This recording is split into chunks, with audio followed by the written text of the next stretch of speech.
Visiškai netiesioginis eteris ir reporteris Kersas iš laidos Ačiū Dievui atėjai.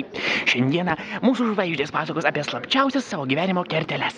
Labas, Mino! Mino dainavo itališkai, o šiandieną sakė sudainuos pirmąją savo dainą gruzų kalba.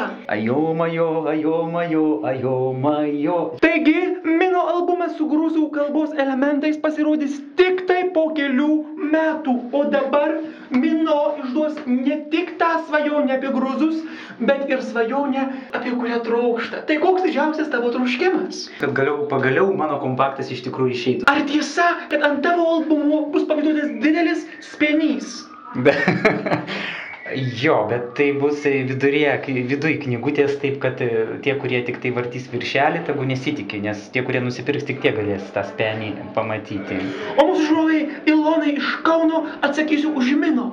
Iš tikrųjų, spenys nekvepės spenio kvapu. Tai tik bus improvizacinis spenys. Čia nėra Ritos Dapkutės, bet čia yra Lidija Rasutis. Amerikos lietuvė dabar čia mane sužavėjo savo išvaizdos grožiu.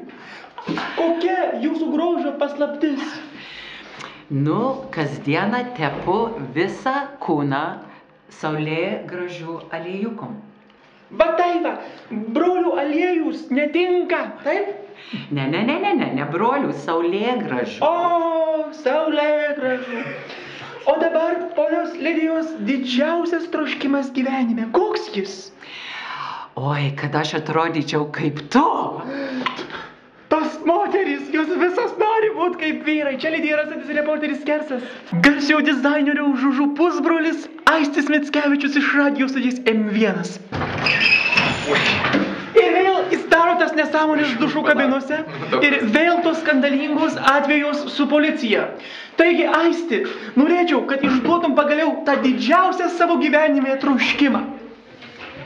Troškimą? Mane labai troškina, iš tikrųjų labai dabar troškina, nes to eisiu į tą jau, kaip čia pasakyti, man bus blogai. Tai tas mano troškimas dabar būtų labai atsigerti kuo nors. Ir specialus Aisčio improvizacijos šou su daina Karklo žiedai. Prašau. Vėl karklo žiedai užbarstė jau ir klonius, ir tušti. Net įsivaizdavau, kad tokių dalykų galima norėti, bet mūsų žvaigždės pamišusios, jos trokšta kažkokių nesąmonių. Čia reporteris Kersas ir laida Ačiū Dievui atėjai. Ačiū Dievui.